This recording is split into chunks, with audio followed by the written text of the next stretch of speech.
Oh, yeah. Five-star. LSU. I said, they ain't ready for the LSU. No, they ain't ready for the LSU, huh? They ain't ready for the LSU. No, they ain't ready for the LSU. We the best in the league if you looking for talent. LSU going hard, but we beat Alabama, then we going out to Florida. Drown the Gators, everybody getting bucked when we step in the stadium. This the LSU anthem, you know it's a hit. You don't know another rapper two-step like this. See me screaming out the window, yelling purple and gold. I'm an LSU fan, girl, you know how we roll now. Back and back it on up. Hey, back and back it on up. Hey, back and back it on up. Hey, back and back it on up. Hey, way down in the back.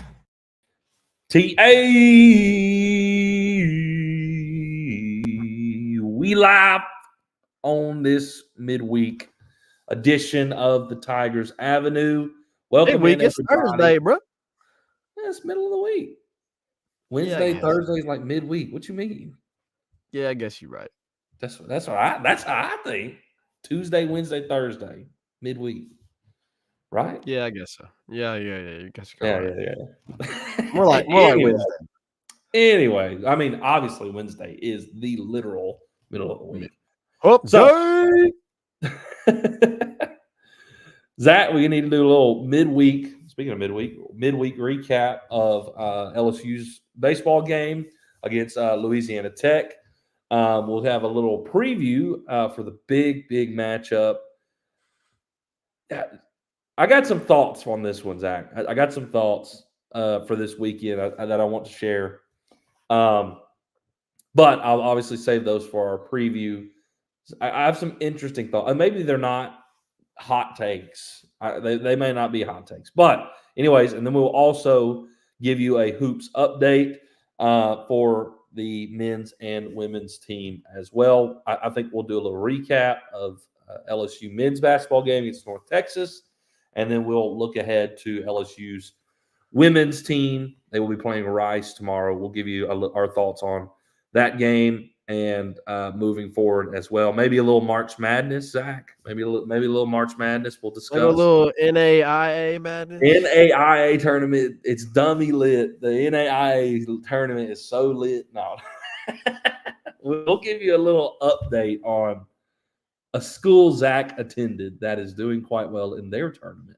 Yeah, baby. And they also the school I went to plays NAIA ball, but they're nowhere near the national tournament. Anyways, the midweek games, obviously LSU back at home, coming off the series loss to Mississippi State, playing Louisiana Tech. Zach, who is a very solid ball club. I mean, coming to the game, Louisiana Tech was 16-5 on the season. Always have a solid club in Ruston, and they, they're in the tournament routinely, Zach. So it is LSU. I think has an advantage when it comes to sometimes the strength of their schedule because the in-state schools are really good. They're really good. Yeah. I mean, La Tech is always good. Raging Cajuns, really good. Northwestern's kind of meh, but Nichols is also there sometimes, and Southeastern Louisiana got a great ball club as well. So that midweek matchup, man, it really helps LSU. I mean, we've got great midweek matchups that are competitive all the time. But Zach, this game was all but competitive. It was literally a run rule. LSU beats Louisiana Tech 11-1. Great bounce back, Zach, offensively, coming off of the weekend where you struggled at the plate a little bit. I don't know how much you can say about the pitching because it is a midweek game, and it was kind of sometimes you get to the point where it's kind of Johnny Holstaff.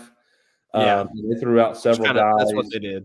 Getting guys innings, I probably wanted to see a little bit better outing from Javen Coleman, but it wasn't horrendous.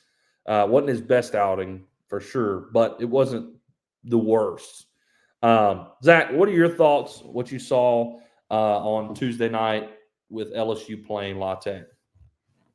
Yeah, I mean, I think it was a good get back game for them, and they were able to get some guys in there pitching wise. I thought it was good. You were able to get Paxton and get Milazzo a Yep. start as well, and Jake Brown as well.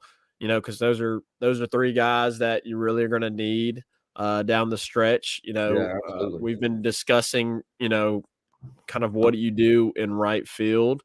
And obviously, and we discussed obviously on our last podcast what we feel like is a necessity to get Paxton Kling into center field with all the mistakes that you had against Mississippi State. And Right. Paxton, I thought Paxton had a good night.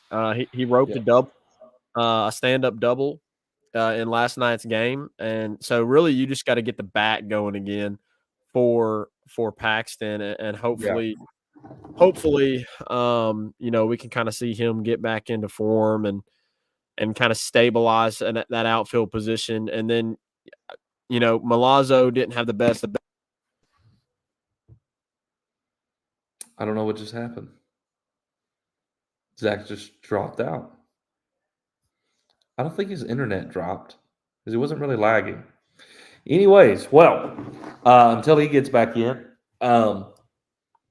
what happened there? Did you drop out? Oh, my phone fell and decided to take everything out. So anyway, pressed a whole bunch of buttons on the way down. Yeah, it just destroyed everything. I had my phone kind of set up and then it just destroyed everything. But it's okay. That's part of technology. Yeah, I thought it was good, that you got some of those guys in.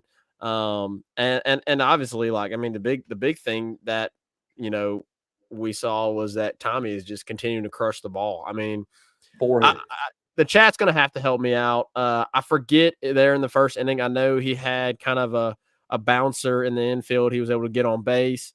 I know the third baseman kind of mishandled it. I'm not sure if that was ruled an error or not because it had a really bad hop on it. But I'd have to go back and look, and I'm trying to find the game stats right now. He had 4 hits on the night. He was so they did rule that a single. So he had 2 singles, a double, and he had the homer. So dude, Tommy's just seeing the ball really well right now, which is really good now that we're in SEC play, and especially coming into a weekend where you want to see LSU get right. So,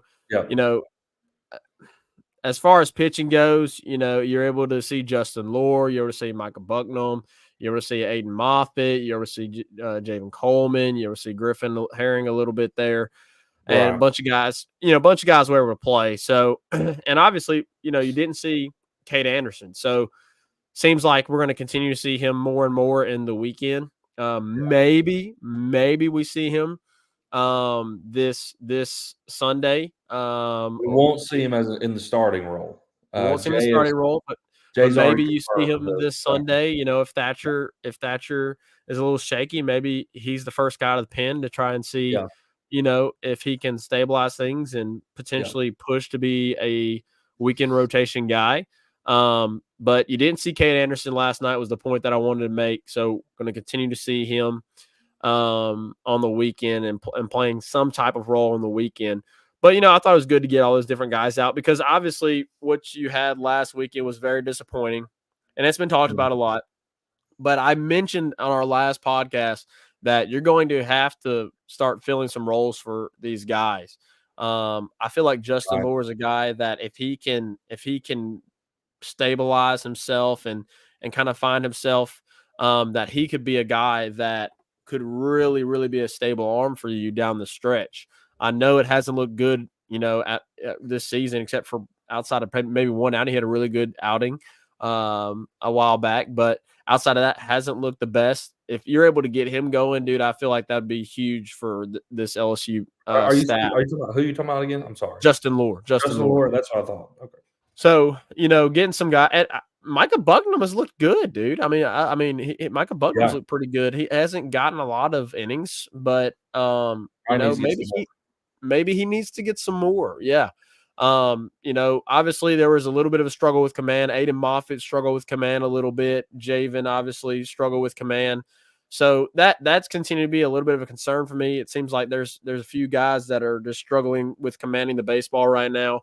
Hopefully they can work some things out. But I'll say this, obviously part of the midweek, we heard some things from Jay Johnson. He feels, very confident with where this team's at, even after what happened this past week. And he feels confident with where the team's at, especially with the offensive side of things. And, if the pitching continues to have issues, if it continues to be a concern, you're going to have your offense bail you out of some games, right? And so, they didn't really bail you out. They didn't bail you out really at all on Friday or Sunday versus State. So, you're going to have to hope that this offense can continue to be on an upward trajectory. And it seems like Jay Johnson is confident that this offense is headed in that direction. You've got Tommy who's obviously caught fire. Pearson's looked really good. And Paxton Kling get going. Jared Jones has looked good. Stephen Milam's taking a little bit of a dip. He didn't have a great night last night, but obviously we know what he can do because he's proven it early on in the season. So, just some positive things from the midweek. There's not a whole lot you can take from it, but it was a good win for them, especially coming off the weekend, and hopefully it was a momentum builder heading into this huge weekend matchup versus the Florida Gators, and absolutely, obviously that's going to be a huge venue for Alex Box, hosting the two national, the two teams that competed in the national championship. Repeat of the finals last year. So it was good to see the Tigers not really struggle. They were able to take care of business, get out of there with a mercy rule in the 8th inning, and Caden Travinsky obviously had a big bomb in that game as well. So it was really good and very encouraging to see the offense.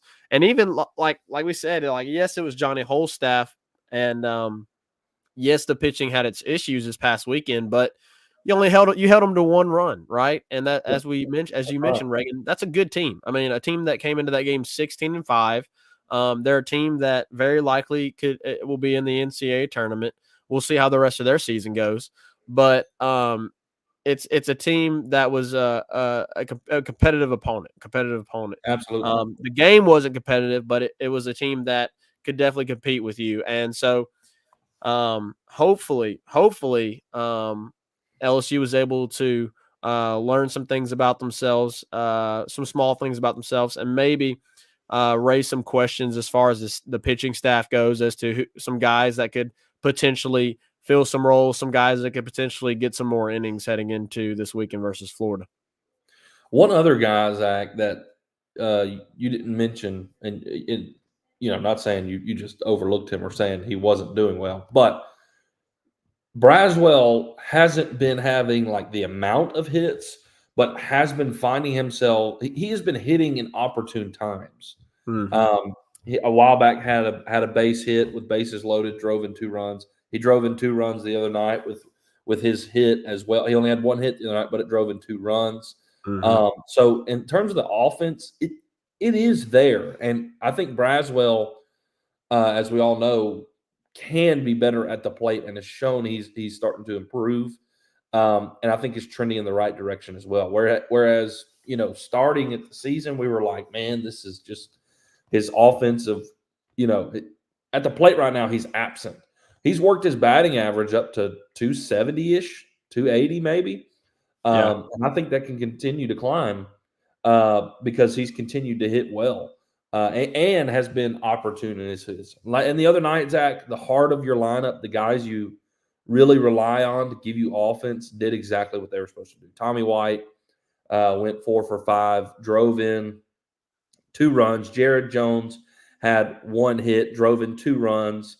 Hayden Travinsky had 2 hits, drove in 2 runs. Josh Pearson, 2 hits, drove in a run. Michael Braswell had a hit, drove in 2 runs, and that's all in order. That's the heart of your lineup there that's producing, and you love to see that. That's exactly what you wanted to see. And at the top of the lineup, Matt Bingham, another veteran guy, had a hit and an RBI as well.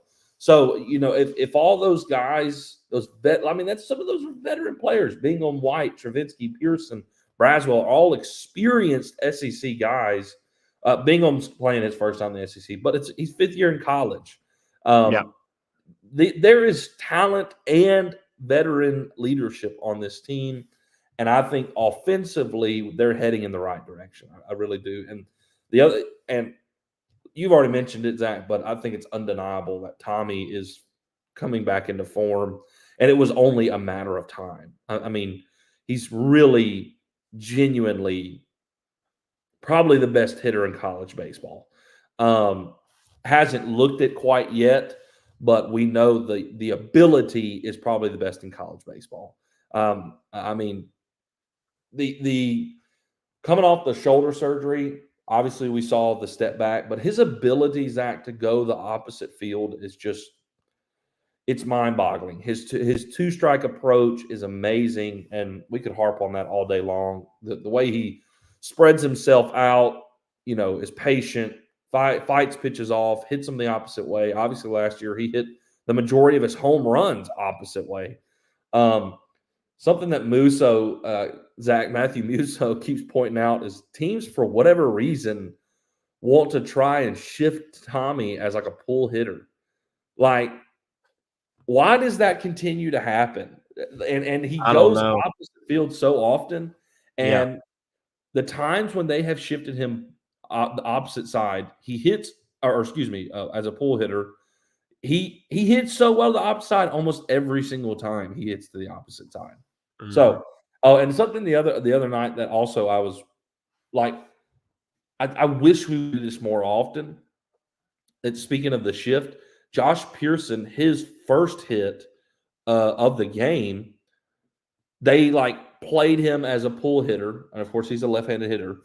They played him as a pull hitter, hard, and nobody was covering down the third base line, and he laid down a bunt, and he easily had a hit because nobody was covering. Nobody was covering, and there's times when Jared Jones, they play him as a pull hitter. I know he's not the quickest, but you really don't want to take his bat out of the game by laying a bunt. But you know what I mean? When you need base runners and you're down in a game and these teams are shifting like that and there's nobody playing that side, man, lay the bunt down. That Pearson played that perfectly. And I was glad that and Pearson, of course, is quick as well. But I'm glad that Jay did that there. Just get something going, get something moving. Nobody's covering. He laid down a bunt. And it was perfect. It was an easy infield base hit. Paxton Clean, 1 for 2 on the night. Defensively, solid as ever, Zach. You just need that right now. You just really need that right now. So, anyways, those are kind of my thoughts on the midweek game. Like you kind of covered the pitching. Zach, clearly you said this, but Cade Anderson not pitching on the midweek game. I think they want to fill him in the weekend as like a crucial reliever of some sorts, because we've seen him now 2 times pitch in the weekend and it's not been as a starter. I think they're trying to carve him into a role of like one of your go-to guys because, and I'm not trying to knock on Lure, but he hasn't maybe been what you expected him to be as a reliever. And so maybe they need one more guy. You have Fidel Ulloa and you have Nate Ackenhausen that you can really trust and go to and give the ball. And Griffin Herring, and and you have Lure. And I think if Lure was as consistent as he needed to be, Cade Anderson might be still, and I'm not just solely blaming that on Lure. There's some other guys as well that could step up. But I think they want another guy who can extend, you know what I mean, if they need to. Let's say Gage Jump gets in a pickle on Saturday and he, you pull him after 2 innings. Boy, you got a lot of innings to go. You can give the ball to Cade Anderson and you can trust that, okay, this guy, if he's got his stuff, we're pulling our starter second inning, he could give us 4-5 innings easily. And I think that's what they want out of him. Same thing with like Nate Ackenhausen and Fidel. They trust, give this guy the ball. So I'm excited to kind of see his role carve out in that way. And honestly, I think he can impact this team maybe more positively in the weekend. than on the midweek game. Not that the midweek game is unimportant, but clearly we know that the SEC weekend series are more weighted than the midweek games. So those are my thoughts for our midweek game, Zach. Obviously, big matchup going into this weekend, second weekend in SEC play, opening SEC play weekend for the box. Rematch of the national title finals, LSU versus Florida. Zach, Florida may be the most overrated team in college baseball right now. It can be made. The argument could be made. The most overrated team in college baseball right now. As of right now, I believe they are 12-8. And knock on wood. Yes. Knock on wood. They are 12-8 on the season, if I remember correctly. I know they have 12 wins, and they just lost their weekend or their midweek game to Jacksonville University. It hasn't been great for the Gators so far. Their offense, Zach, is there. The offense is there. They can hit the ball, and they can hit it well. And I think that's what did them some good against Texas A&M. Obviously, they beat Texas A&M, but it was in Gainesville. It was in Gainesville, so they had home crowd advantage. But their bats are there, Zach. They will score runs.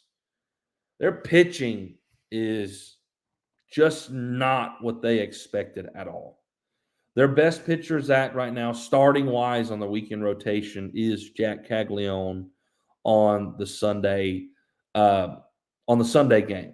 He's just been their best. Their Friday night guy and their Saturday guy, Zach, have an ERA above 7, each of them. Their ERA is above 7. Now, they don't walk that many guys, but the ERA is above 7, and they have allowed multiple runs each outing. So it's been rough for the Gator starters so far. So, Zach, what are your thoughts? That's kind of my immediate thoughts, that I really think they are. And I'm not saying, that means we're going to win. I'm not saying that, Zach. But at this point in time, they are ranked 6th in the country, Zach, and they're like 12-8. Florida State, pretty wild. Florida State, who has beat Florida already this year, is undefeated and ranked behind Florida. That's absurd. That they almost have 10 losses. Florida State is undefeated and have beat the Gators and are ranked behind the Gators. I don't get. I think they are probably the most overrated team in college baseball right now. I think the only thing keeping them alive right now is their offense, which if you can score a lot of runs, it sure helps. Yeah. Zach, what are your kind of initial thoughts here? Yeah, I definitely think that LSU will be able to put up runs against Florida, and being at home will help very much so. You got to go get a game. I'm sorry to interrupt you, but we have breaking news. March Madness breaking news. If you are watching March Madness, Oakland knocks off the Kentucky Wildcats in the first round. Oakland beats Kentucky 80-76 in the first round.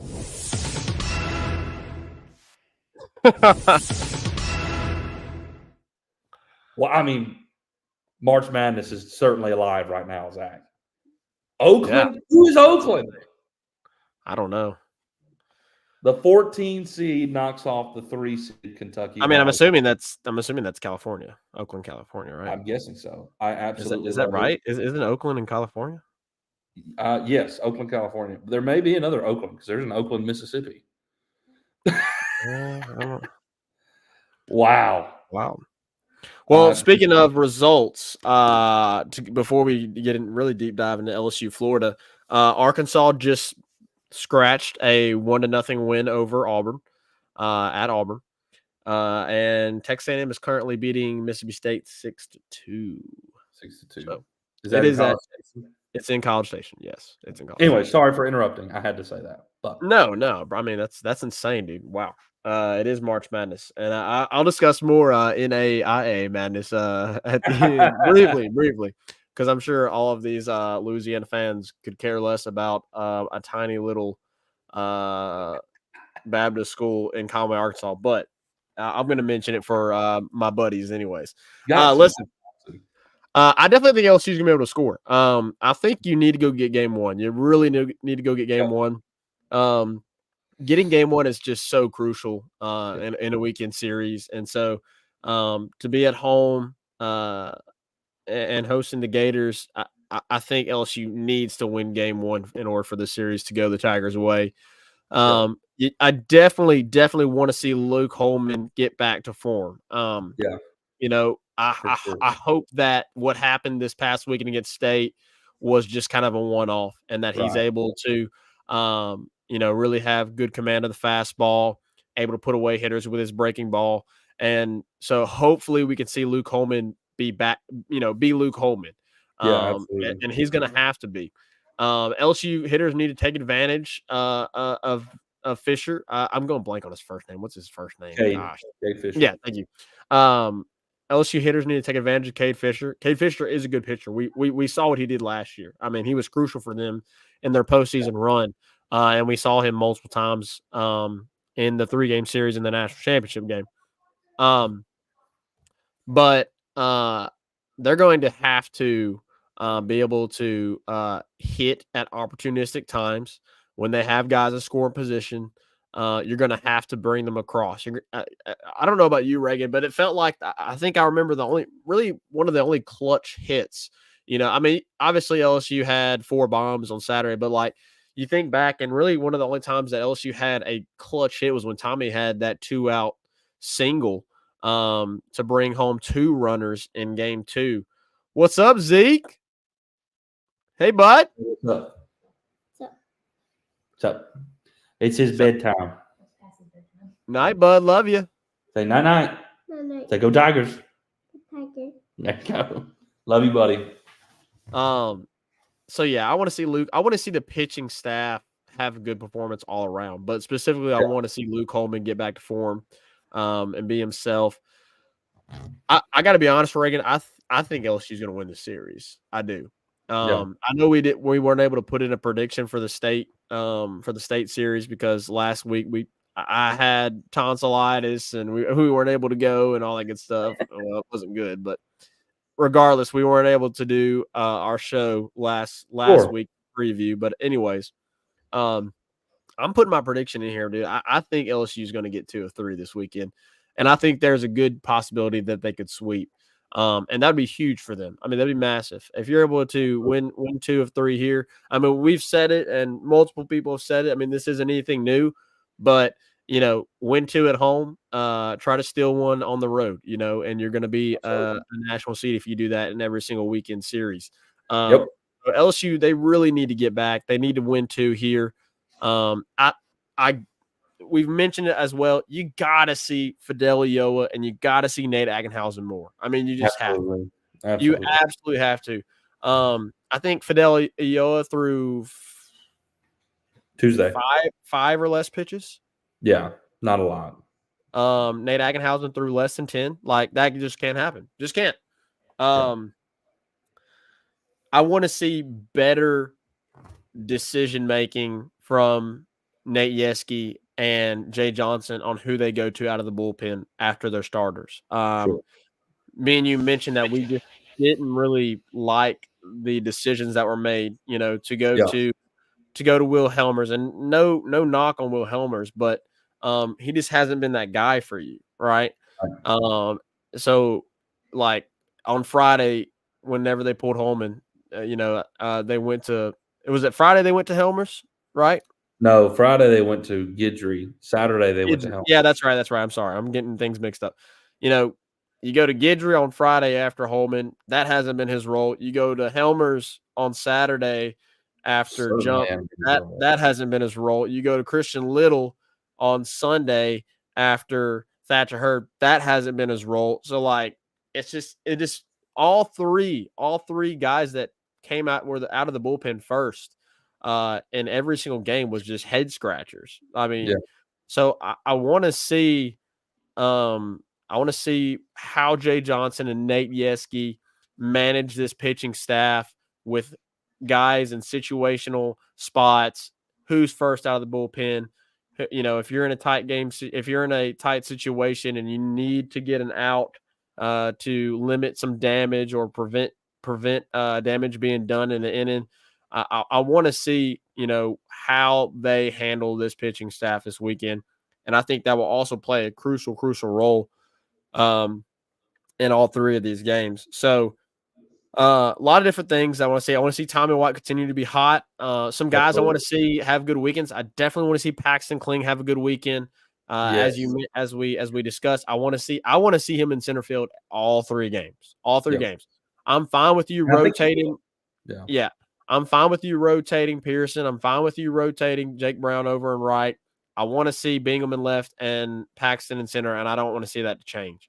I'm obviously fine with them rotating Milazzo and Neal a little bit at catcher and Travinsky and figuring out you know, DH wise, you know, how you rotate all three of those guys. Something that could be interesting, Reagan, as we discussed, Ethan Frey. So he's been dealing with, you know, that small injury bug, kind of like Tommy dealt with last year. It's a very similar situation. I'd be interested to see if Ethan Frey can crack the starting lineup this weekend and how he looks because Jay Johnson has sung his praises in the preseason.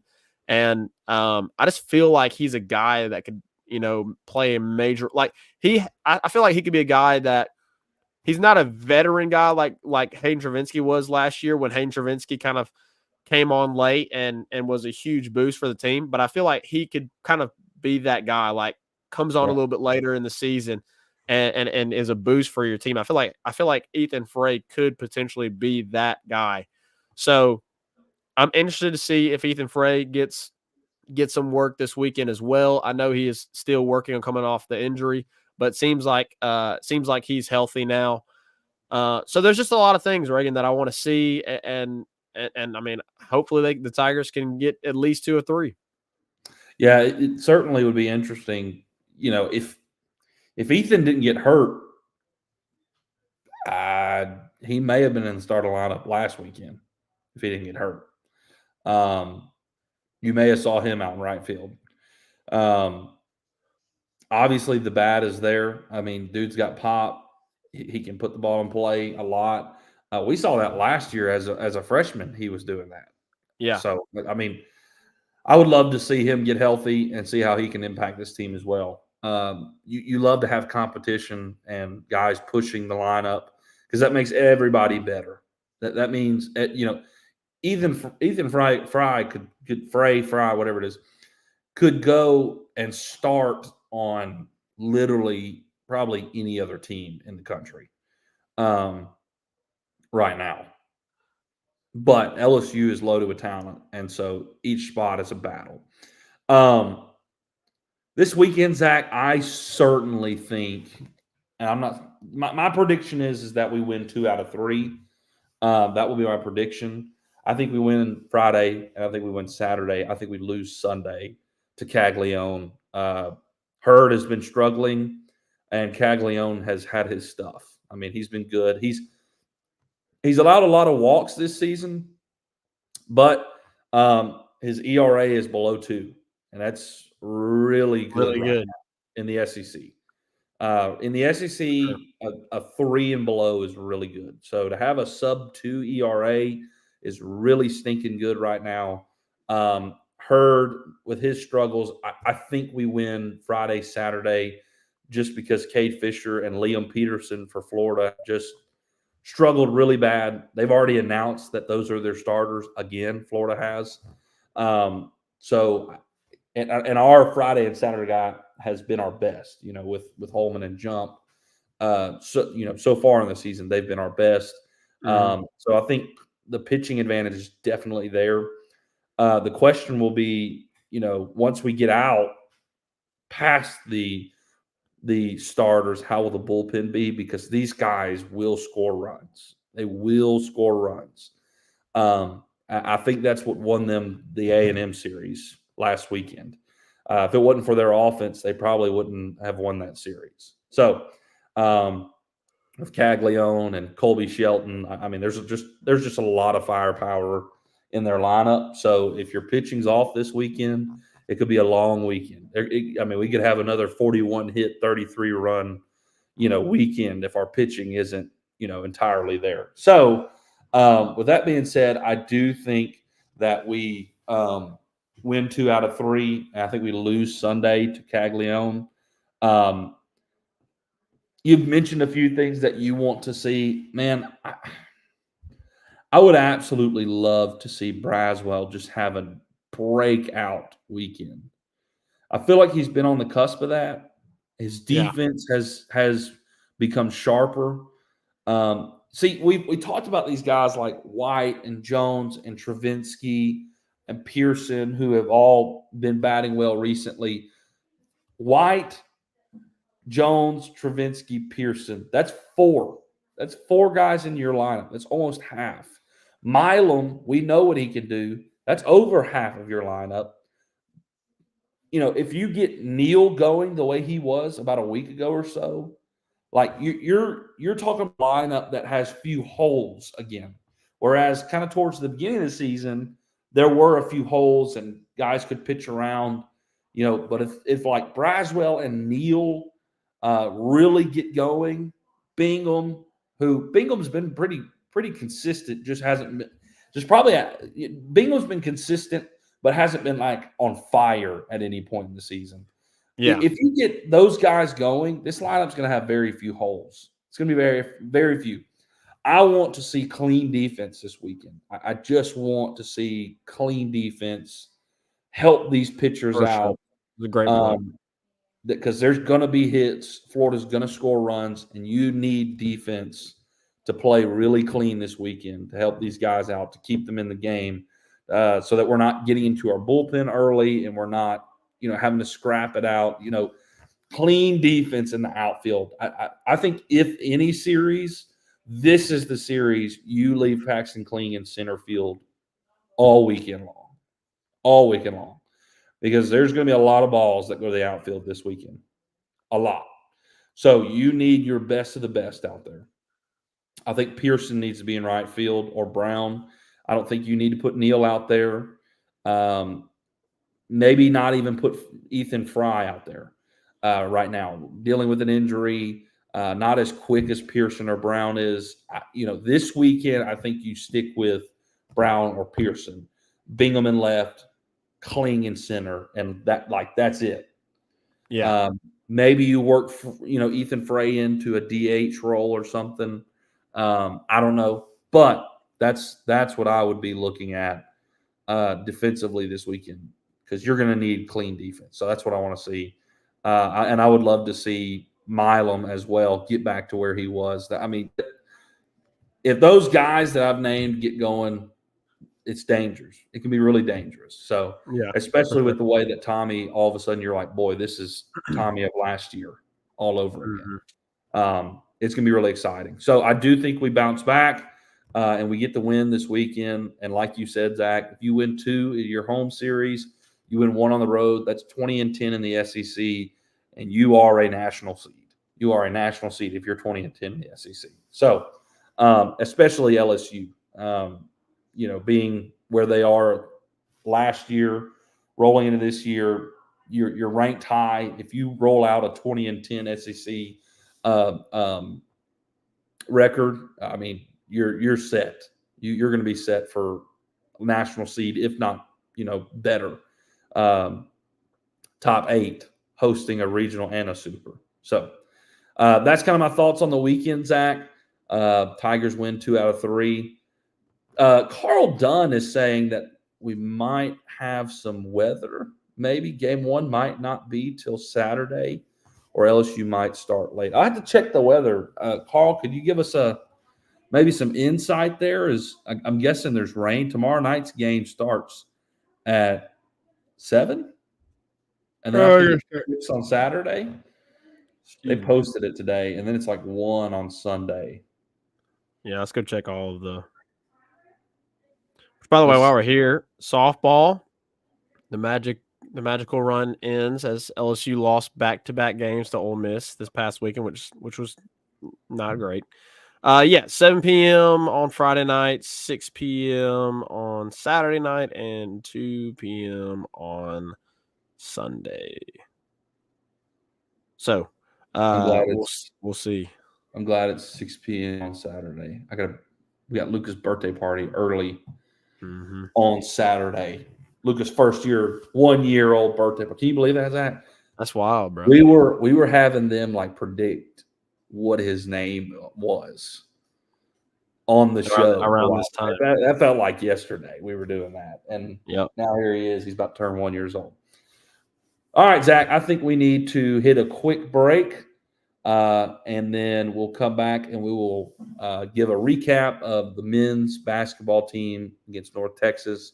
And we'll look ahead to the women's tournament start tomorrow night against Rice right after this. 5-Star Hero, your intro and outro music for the Tigers Avenue show. They ain't ready for that LSU. Go check out all his other music on all the major platforms. Don't forget to follow him on Instagram at Saints Anthem and at Twitter at OneNationDoty. Don't forget to check out his Facebook page for all his Saints and LSU merchandise. Can't get any better than Sarah Klein Stevens, attorney at law.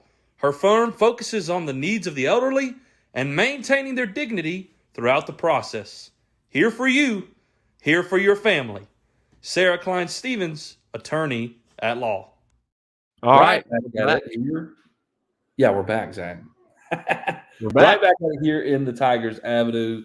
Going to look at some hoops. Zach, well, a little unexpected, to be honest. Men's basketball team plays North Texas in the first round of the NIT. Carl, my bracket's hot garbage probably already as well. I think everybody's is. Yeah. So it's been like that the last 2 years, I feel like.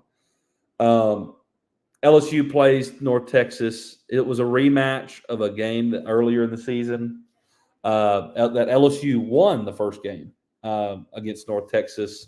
But this time it doesn't go the Tigers' way. Offensively, just couldn't stop North Texas from scoring.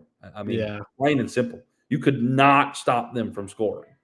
LSU, I don't think, had a bad game offensively, but we scored 77 points. Yeah, we scored 77 points, which I think was you beat North Texas, which it was early in the season, so different team at this point in time. They've grown a lot. LSU's changed a lot. Anyways, you beat them, I think it was like 66-62. So 77 points was enough to beat them. But you just could not stop them. I mean, their point guard, I think his last name was Jones. I can't remember his first name. Their point guard Jones scored a lot of points. Aaron Scott, please enter the portal. Please enter the portal and come to LSU. We would love to have you play in the purple and gold. Aaron Scott, I mean, cooked us both games. I was very impressed with him in both of the games that he played against LSU. I would absolutely love for him to hit the portal and come to LSU. But the Tigers lose 84-77. Yeah, Zach, Aaron Scott had 14 points on the night. It was Reuben Jones was who you were thinking of. Yeah, Reuben Jones, who averaged 12 points a game on the year, put up 17. Another thing, though, was that they had a bench player come off and put up 21 points. Yeah, CJ really Nolan. Hurts you. Really hurts you. CJ Nolan. That was the game, pretty much. Yeah. I mean, a dude who averaged 10 points a game all year comes off the bench and puts up 21, shooting 3 for 4 from the 3-point line and 7 from 10 7 for 10 from the field, and just had one of those games where he just popped off, and to add to that, 3 of the starters had, 14 points or better. So then when you add a 21-point bench player, it doesn't help. And man, you were really really, really relying upon Jordan Wright. He had 25 points this game, and the rest of Jordan had a great game, but like, man, I'm not trying to dog Will Baker, but man, he was a bit of a letdown this year. Like his offensive output could have been so much more this year. I mean, he literally. Like, imagine if he had KJ Williams for this year. Oh man! Oh, if we had KJ Williams this year, we'd be a tournament team. We've been a tournament team. Probably. We'd be a tournament team if you had KJ Williams to this team. Yeah. Man, that stinks to say. I wish you wouldn't have said that. That's a bummer. Dude, if you have KJ Williams on the team, you're really good. I mean, you're really good if you had KJ. Zach, by the end of this season, Hunter Dean was your best center. Yeah, I agree. Which, is he out of eligibility? I'm assuming he is. I don't know if Hunter Dean's out of eligibility, but like, he's a senior. So I don't know if he's a true senior, or if he started at Southern Miss, transferred to George Washington, and then transferred to LSU. I don't know how many years he played at each one. I would love to have Hunter Dean back next year, like, for real. Hopefully, maybe he's just a 4-year senior and he's got a COVID year, and Hunter Dean would certainly come back if he's got another COVID year. Yeah. He just played physical all the time. Just was dominant in what he did. His presence was felt every time he was in the game, and he played more minutes than Will Baker did down the stretch. And Will just, I don't know, he never just inconsistent. I mean, he was really good at times, and other games he was just non-existent almost. I'm really excited though, and man, Tyrell Ward, you really relied on him down the stretch of this season with Jalen Cook being suspended. I don't know what the situation's like there. Hopefully that can be smoothed out, because Jalen Cook has another year of eligibility, can come back and play for LSU. So I'm hoping whatever happened there can be situated and he can make a return. Because, man, if you have Jalen Cook, down this stretch, you may do better than what you did. I mean, you had the win against South Carolina, the win against Kentucky, and that was without Jalen Cook. But then if you would have added him into that mix, I mean, you knock off State in the SEC tournament. Maybe you win a round or two in the NIT. So I don't know what the situation is there. Obviously, he violated team rules. And you never saw him again. So we don't know how bad it was, but hopefully he will make a return to LSU. It just got to the point, Zach, I think, in this season that you were relying really heavily on just a few players, because the offensive output wasn't there with other guys. You needed Will Baker to go out and get you 10 a night. You needed him to average 10 points a night. And he wasn't even – I mean, he averaged 11 points a game this year, and that's really because he had a few games where he spiked, and then there were other games where, man, he was just really low. Just – 5 points a game. 5 points a game, or excuse me, 5 points against North Texas. I just feel like against a team with the caliber of North Texas, you should be able to get more than 5 points as a 7-foot center. That's just my opinion. I'm not trying to hate on the guy, but like you were saying, Zach, it was inconsistent. You needed Ward also to. He was kind of your spark that got you over the hump with South Carolina, Kentucky, and hitting 3-pointers. And he continued to do that, but he only gave you 8 points the other night, whereas before he's been giving you like 12 to 15. And you really defensively just couldn't seem like you could keep North Texas out of the paint. And they scored, and they scored, and they scored some more. You just could not stop them from scoring. They had a great night shooting. They were 49% from the field and 42 from behind the arc. I mean, it was just a good night for them. It really was. You did well. You did better than them from behind the arc. You were 47%. But they had more quality shots, it felt like, the whole night, Zach. Just well, they had great looks. They moved the ball around really stinking good. Yeah. And had easy looks all the time. Anyways, go ahead. To make your point about Will Baker, I kind of just went back and looked, and he had less than half of the games that LSU played this season. Yeah. He didn't have double digits. Yeah. I'm sorry, over half the games. I'm sorry, I misspoke. Over half the games that LSU played, he didn't have double digits. You had like you said, you had some moments where I think he went into he scored 20 plus points, I think, in 2 or 3 of this year's games. And a lot of times that he went into double digits, like it wasn't, high teens, it was low teens. Yeah. He did have like a 4 or 5 game stretch where he was really, really good, but I mean, he had that game where he put up 25, I think it was against Arkansas. He had obviously the very first game he put up like almost 30 points, and then like that's it. Like it just wasn't really what you needed for him this year. But Reagan, looking forward to next year, you're losing Will Baker. Yep. Speaking of him, you're losing Jordan Wright, you're losing Trey Hannibal, you're losing Derek Fountain. Are you losing Derek Fountain?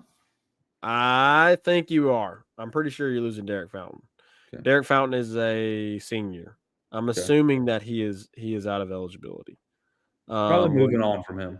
He might have another year. But I don't know if he comes back next year, to be honest. You're certainly gonna, Zach. You're certainly gonna have to hit the portal again, and you're probably gonna have to pick up for sure a big guy. You're gonna probably need to pick. Well, you will need to pick up a center, and you probably need to pick up a guard because you're losing Trey Hannibal and you're losing Jordan Wright. You probably need to pick up maybe one situation with Jalen Cook's iffy. Because the situation with Jalen Cook, we don't know. You got Mike Williams coming back. Obviously, he's been great this year. But Milwaukee Wilkinson is also gone. Yeah, Milwaukee Wilkinson's gone. He's been there for an eternity. But Trey Hannibal's gone, so that's another guard you're losing. Jordan Wright's gone. That's a guard you're losing. Jalen Cook, we don't know the situation. You need to go pick up a guard or two, and you need a center. If Hunter Dean returns, I think you go pick up, like a 6'10", 7-footer, true 5. I want a guy who's dominant in the paint. I want a guy who is like KJ Williams was last year. KJ Williams, I mean, if you have two guys playing like Hunter Dean plays, just physical, you're going to wear them out in the paint. You're going to wear them out because they're not going to have a break. And then if you have guards that can shoot the ball really well, and you got guys who can bang in the paint really well, that's a great combo to have. So you're certainly going to have to go get a guard, maybe two. It'll depend on your situation with the freshmen like Curtin Givens coming in. But I think you definitely need to go grab a guard or two and a big man. Corey, you're good on you're really good on the forward position because you're returning. Corey Chest. Right. Damian Collins. Tyrell Ward, Jalen Reed. Corey Chest, and Robert Miller, you're bringing in as a freshman. You got really good size and athleticism and guys who can shoot as well at the wing. So I think you're good there. You need to go get you a point guard. You really need to get a shooting guard, like a true shooting guard. You need a true shooting guard and a big man. And I think if you go do that, Zach, and there's solid players out of the portal, next year could be pretty exciting for the Tigers. So I'm just going to go through this. I really think and mention the guys that I fully believe LSU will have back next year. Okay. Yeah. I think you're going to have Corey Chess back. I think you're going to have Damian Collins back. We'll wait to see what I'm not sure. And if you're in the chat, which we've got a great chat tonight, all those on Twitter, we'd love to see you comment. Please comment, like, subscribe, share, all those good things. We'll have to see what the eligibility is for Hunter Dean. Actually, let's go check. No, he's out. He's out of eligibility. He's out of eligibility. Really? Yeah, Man, you got to go get a big guy. LSU was his big guy. This was his 5th year, so you're out of eligibility with him. I don't think Derek Fountain comes back next year. Maybe. He's only had 4 years, so maybe you're able to get him back next year with a COVID year. I do think Jalen and Tyrell come back. And I think I'm going to go out and say I think you have Jalen Cook on next year's team. Carlos Stewart, we forget about Carlos Stewart. He's only a junior, so he has another year of eligibility. That's a guard, so he's a guard that which you're very much going to need. You're going to have Mike Williams back, and then of course you have the freshman coming in. But early outlook, Reagan, I think this team could be around next year. I think that it depends on who you get out of the portal, depends on how the young guys impact this team. But I think you could be around what you were this year. I think Jordan Wright was the reason. I mean, he was the reason that you are where you're at this year. Similar to where you were like last year. I know last year was a completely different result, but KJ Williams was the reason, that you won the games that you won and that you were in some of the games that you were in. So, like, same thing with Jordan Wright this year. Like, Jordan Wright is the reason this team is where they are. So, you're not going to have Jordan Wright. We'll see, what they do in the portal. I think this team can be somewhere where they were last year, but maybe a couple games better, maybe a handful of games better. So, again, on that upward trajectory, you got to give Matt McMahon time. Let's see what he does in the portal. Let's see how these freshmen do coming in. And, hopefully LSU could be a team next year that's in the running for an NCAA tournament bid. Yeah. And Zach, I mean, I'm really excited. I will be so excited next year to see Mike Williams, to see what his jump is year 1 to year 2. He's going to be really exciting. Then Tyrell Ward, Jalen Reed will be veteran guys. And, man, I'm telling y'all, LSU is going to benefit, really, really benefit from sitting Corey Chest a year. I'm telling y'all right now, that guy is going to make a major impact on this team next year and is going to be physically impressive. I am super high on Corey Chest, really high. So I'm pumped for him. Excited to see what LSU will do in the portal. You're definitely going to have to go to the portal. I definitely. So I fully expect, at bare minimum, you're getting 2 guys out of the portal. I think you get 3 or 4. Bare minimum, you get 2.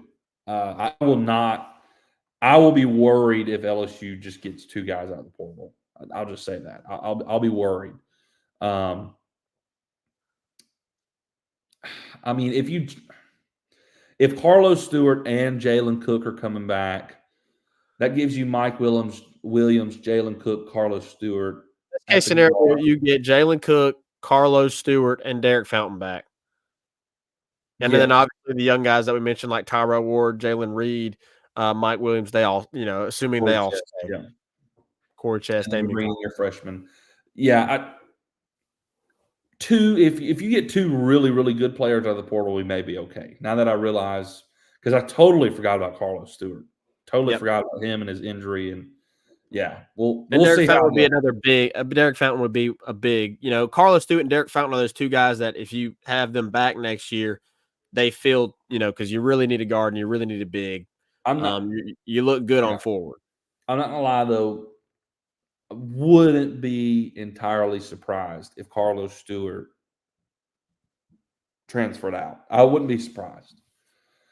if you're if you're wanting to compete next year, you go find a guy who's going to give you buckets, and you may tell Carlos Stewart, "We love you, man. Best of luck." Because even when he was in, it wasn't like he was crazy impressive with his shooting. No. Not trying to knock the guy at all, but if you want to win, maybe that happens. All right, Zach, give me your thoughts. Women's basketball playing Rice tomorrow afternoon at 3. Yeah, I'm excited. I hate that I'm going to be at work during the game. I'm going to have to, kind of pull it up and keep it on the side there, kind of sneak the game in while I'm working. But I really hope that LSU is able to come out and dominate. It's been the turmoil of the SEC and having to go through what LSU has gone through with injuries and obviously Kateri Poole being dismissed from the team. The depth issues that we've continued to mention on our shows, to get a break, get some rest, and now you're facing some opponents that are definitely not at the caliber of level that you've been facing with teams like Ole Miss and Auburn and South Carolina and the teams that are really good in the Tennessee, the teams that are really good in the SEC. It's kind of a break, and it's kind of crazy to say like these next 2 rounds you could be facing teams that are not nearly as good as the teams you've been facing in the SEC. That's definitely the case, I think, with the Rice Owls, which is obviously who the girls will play tomorrow at 3 p.m. So, hopefully everybody is well rested and everybody's at 100% health wise. Last year, Poe going to be good to go. Yep. I would assume Michaela Williams going to be good to go. Angel Reese able to rest from the ankle injury that she suffered against Auburn in this SEC tournament. I think that was crucial for LSU. They did have, obviously they did play in the championship game. I was kind of, to be honest, Reagan, I was kind of like thinking whenever they're in the SEC tournament, like if you get beat first round, like, okay, that's fine. Like get us some more rest. Sure. Been 2 extra days of rest. But, they won, which was exciting and made it to the championship game. So, I just know, Reagan, that the PMAC is going to be absolutely packed. The defending national champions, LSU girls, starting the NCAA tournament, it's going to be massive. So we'll see how the game goes tomorrow. I expect LSU to win and win pretty handily. Angel Reese has really looked phenomenal, down the last stretch of the regular season. She's looked like Angel Reese. I know kind of early on, she struggled a little bit, and obviously she was out a few games, but she looks like Angel Reese now. She has the whole second half of the regular season. So I expect her to dominate. But look, different players are going to have to step up. The bench is going to have to step up, not necessarily in this game, but as we continue to discuss this and going through the NCAA tournament, the bench player is going to have to step up. You're going to have valuable points, not just minutes, but points from girls like last year Poa and Del Rosario. Because really that's about it. I mean, you'll have, Kent come in and sub in a little bit. Bartlett, maybe here and there, but Michaela Williams she's gonna start. But oh yeah, I think she'll start. Yeah, she'll start. Is she? With Angel, Anissa, Flage, Haley Van Lith, and Michaela. Yeah, Michaela's gonna start over last year. Poe, like she's gonna start. That's right. I was drawn. I thought there was one more in there. No, there's not. That's the issue with this team. Yeah, you have 2 bench players. Coming into the season, you had 4 really, really solid bench players, maybe 5. But I mean, you got 2, right? So it's not like last year where you had Kateri Poole and Jasmine Carson and last year Poe and Samaya Smith. You had a lot. You had a lot more. You had more. You didn't have great depth last year, but you had more depth than you have this year. So it needs to be. I'm hoping it's an easy win for them. Stress free, because they need that. They need that in this opening round. Because then if you win, No injuries. If you win Friday, you're likely going to be facing Louisville, which would be obviously a huge storyline, with Haley Van Lith being on the team. And let me see when that game – Reagan, do you know when that game would be? The Louisville game? I don't know. I don't off the top of my head. So they'll play Friday. I'd have to go look at it. It'd probably be I would think. Yeah, it'd probably be Sunday. I would assume or Monday or something. Yeah, it'd probably be Sunday. So anyways, we'll see how it goes this Friday night. I'm excited for the girls to begin their journey at defending the national championship here in the first round of the NCAA tournament. Absolutely. It's gonna be awesome. It's an uphill battle, but last year's run was amazing. Kim Mulkey's your head coach. Anything is possible, really. I mean, with her at the helm, you feel really good all the time. You feel really good all the time. All right, guys, we're 8 minutes over here, and that's okay. We love talking about the Tigers, even if it runs over a little bit. Big weekend, LSU women tomorrow, baseball tomorrow night, opening series in the box. Florida is coming to town, rematch the national championship. Lots of stuff going on. March Madness is going on. And Zach, what's going on with the NAIA tournament? I got to mention it. Okay, last thing before we go. So my alma mater, the Central Baptist College Mustangs men's basketball team. They are in the NAIA, which for those who don't know, it's a division. It's like the NCAA, but it's for a lot. Most people know the NAIA. A lot of people know. They're in the American Midwest Conference. They won the American Midwest Conference championship. Yep.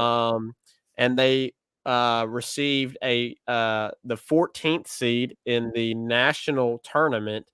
And CBC has never in the NAIA, they have never made it past the first round in the history of CBC in the NIA. And today they were down 10 with 5 minutes to go and came back and won. I think it was 84-77 to punch their ticket to the Elite Eight in the NIA. So pretty awesome. Yeah. Hold on. We got some effects. Come on. No.